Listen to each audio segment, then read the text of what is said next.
敗中だ。何かと思ったが、あれはオニュー道の手だったのか。お前が船長をしていたノックス海賊団、そのノックスというのは夜という意味か。オ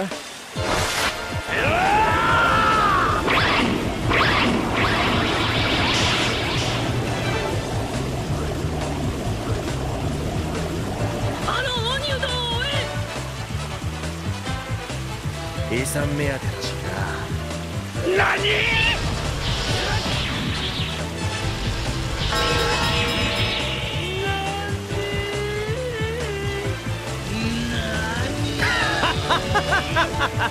そういう態度じゃねえだろうよい。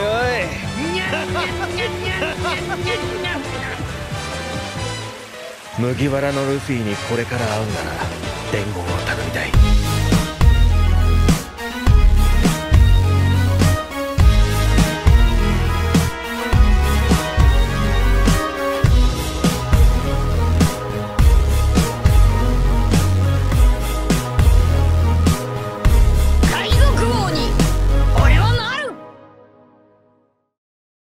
Hey, bonjour à tous, ici le seul unique Ryo Sensei, j'espère que vous allez bien. Aujourd'hui on se retrouve tranquillement pour parler ensemble du chapitre 981 de One Piece. Alors déjà, waouh, quel chapitre, quelle puissance, quelle œuvre, quelle vie. Ça fait vraiment plaisir d'avoir un très bon chapitre sans pause pour la semaine prochaine, avec en plus de ça le retour d'un très grand personnage qui a marqué l'arc Marineford. Mesdames et messieurs, c'est le retour, théorisé par Lauro Jackson depuis un moment, bien évidemment, de Marco du Phénix, l'ex-second de l'homme le plus fort du monde, Barbe Blanche. Alors, même si beaucoup disaient qu'il n'allait pas revenir, et bien sur Lauro Jackson, donc sur notre navire à nous, Lauro Jackson, quelle puissance, on a souvent été amené à en parler, et on disait que son retour était certain. Certain pourquoi? Eh bien parce que l'alliance de Luffy manque cruellement de puissance. De base, c'était l'alliance de Luffy contre Kaido et son équipage, donc rien que là, c'était chaud. Le problème, c'est qu'en plus de ça, on a ajouté Big Mom et son équipage, ainsi que le fils de Kaido. Comment est-ce que Luffy et les autres auraient pu venir à bout de tout ça? La seule issue finale dans ces conditions, c'était une défaite écrasante. Alors que si on ajoutait l'équivalent du troisième plus puissant combattant en face, c'est-à-dire King, eh bien là, on aurait concrètement eu quelque chose de beaucoup mieux. Vous avez capté les One Piece Buy? C'est exactement ce qu'il s'est passé. Marco a rejoint l'Alliance.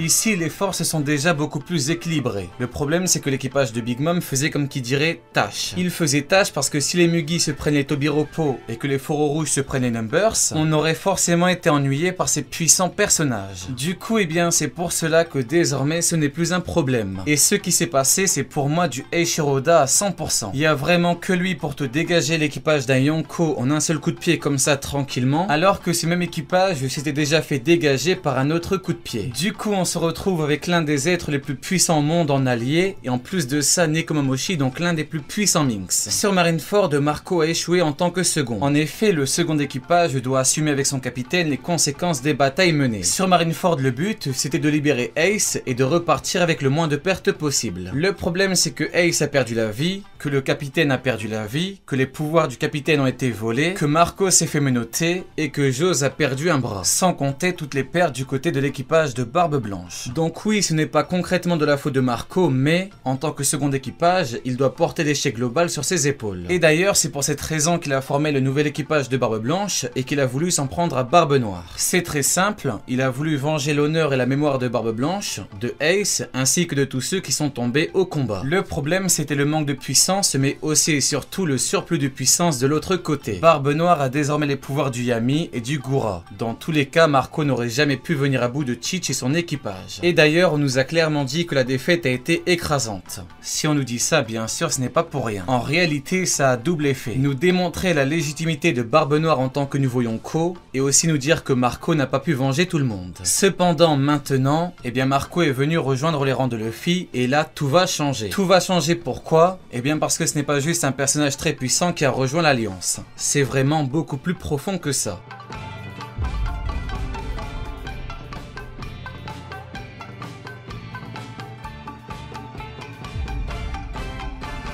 En réalité, avant son décès à Marineford, Barbe Blanche a demandé à tout le monde de protéger et d'aider Luffy. De plus, Barbe Blanche a dit que Luffy porte en lui la volonté de Ace, qui porte en lui la volonté de Barbe Blanche et de Goldie Roger. Le One Piece bail, c'est que Luffy est au centre de tout. Sur Marineford, Marco a certes échoué, mais Luffy peut venger tout le monde pour lui, et il peut même le venger lui. En aidant Luffy, Marco perpétue la volonté de son ancien capitaine, donc Barbe Blanche, ainsi que celle de son ancien Nakama, Ace. En plus de ça, Luffy devra forcément combattre Barbe Noire à un certain moment. C'est devenu une obligation. En effet, Barbe Noire c'est le nouveau Rox, tandis que Luffy c'est le nouveau Goldie Roger. Barbe Noire veut devenir le maître du monde et asseoir sa domination sur le monde entier. C'est très simple, Luffy veut quant à lui devenir le roi des pirates ainsi que l'homme le plus libre au monde.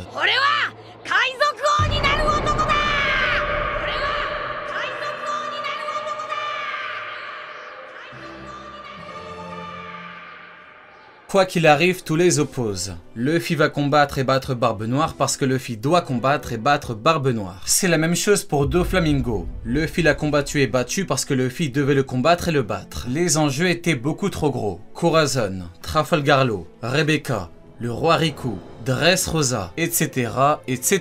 C'est pareil que pour Cracker. Luffy l'a battu parce que Luffy devait le battre. Cracker, c'était celui qui représentait l'homme à battre près Secondo Yonko. Et justement, en parlant de lui, eh bien c'est pareil pour Katakuri. Luffy a combattu et battu Katakuri parce que Luffy devait le combattre et le battre. Tout simplement. De toute façon, ça entre dans le cycle de l'évolution de la puissance du futur roi des pirates. C'est une évolution normale qui passe par différents stades de puissance. Oui. Donc par rapport à Barbe Noire, eh bien Luffy va le battre, et en le battant, il vengera Ace, Barbe Blanche, l'équipage de Barbe Blanche, ainsi que Marco. Maintenant, bien sûr, on peut s'interroger sur le futur de Marco, et bien entendu, on peut se demander s'il va rejoindre l'équipage des Mugiwara. Pour moi, la problématique est assez intéressante, et je vais tâcher de vous donner mon avis le plus clair après avoir analysé le bail. Marco dans l'équipage augmente considérablement la puissance globale de l'équipage de Luffy, qui vise à devenir l'équipage du nouveau roi des pirates. Quand Law et Kid ont appris pour l'intégration de Jinbei, ils ont un peu été choqués au vu du statut d'ancien Shichibukai de ce dernier. Maintenant, imaginez un peu l'intégration de l'ancien second de l'homme le plus fort du monde. Là, c'est totalement le monde entier qui serait choqué par cette nouvelle. Cependant, le plus gros problème, c'est paradoxalement le point positif que l'on vient d'aborder. La puissance du personnage. En réalité, Marco est beaucoup trop puissant pour intégrer l'équipage de Luffy. De par son statut d'ancien second de Barbe Blanche et d'ancien capitaine du nouvel équipage de Barbe Blanche, eh bien il est censé être au-dessus des seconds de Yonko actuels. Luffy est de niveau second de Yonko. Du coup, même s'il évolue à Onigashima, en toute logique, le différentiel de niveau avec Marco sera toujours un problème. De plus, Marco est un médecin. Et sur le Sunny, on a déjà un médecin. Chopper. Ça semble n'être qu'une futilité mais pas vraiment. En effet, chaque Mugiwara a un rôle différent à jouer pour la traversée des mers jusqu'à l'île finale. Avoir deux Mugiwara avec le même rôle, c'est assez problématique. Surtout qu'on n'a pas envie d'entrer dans un jeu de comparaison entre les compétences de chacun. Par conséquent, non. Marco ne va pas intégrer l'équipage parce que Marco ne peut techniquement pas intégrer l'équipage. Cependant, il peut clairement intégrer la flotte de Luffy. Avoir une flotte de Minx et une flotte avec Marco, ce serait quand même sacrément bien. De plus, Luffy considère un peu les membres de ces flottes comme des Mugiwara. Donc bon, on va dire que tout va bien. Oui. Maintenant, on va parler d'un sujet tout autre parce que je pense avoir découvert le schéma final de l'équipage de Kaido. En effet, après l'avoir analysé, je pense avoir enfin trouvé ce fameux schéma caché qui nous sera révélé très prochainement. On voit ça tout de suite. On a déjà vu que l'équipage de Kaido représente un jeu de cartes. Cependant, par rapport au fruit du démon, eh bien ce qui est très intéressant, c'est que l'auteur a mis en place quelque chose. Dans l'équipage de Kaido, en bas de l'échelle, on a les Gifters. Au-dessus, on a les Numbers, puis les Tobiropo, les Okanban, le fils de Kaido, et enfin Kaido. Bien. Et si maintenant je vous disais que chaque rang représente un type de fruit différent, qu'est-ce que vous répondriez? Écoutez un peu ça. En bas de l'échelle, on a les Gifters qui représentent les Smiles. Au-dessus, on a les Numbers qui représentent les Zoan normaux. Encore au-dessus, on a les Tobiropo qui représentent les Zoan antiques. Au-dessus des Tobiropo, on a les Okanban, et les Okanban quant à eux, ils représentent les Zoan antiques éveillés. À votre avis, pourquoi ces trois personnages ont-ils un surnom? La sécheresse, la pandémie et l'incendie. Eh bien c'est simple parce qu'ils ont éveillé leurs fruits respectifs. Pour finir, au-dessus des Okanban, on a le fils de Kaido et enfin Kaido. Kaido a mangé un Zoan mythologique, donc il représente les Zoan mythologiques, et son fils doit quant à lui avoir également mangé un Zoan mythologique.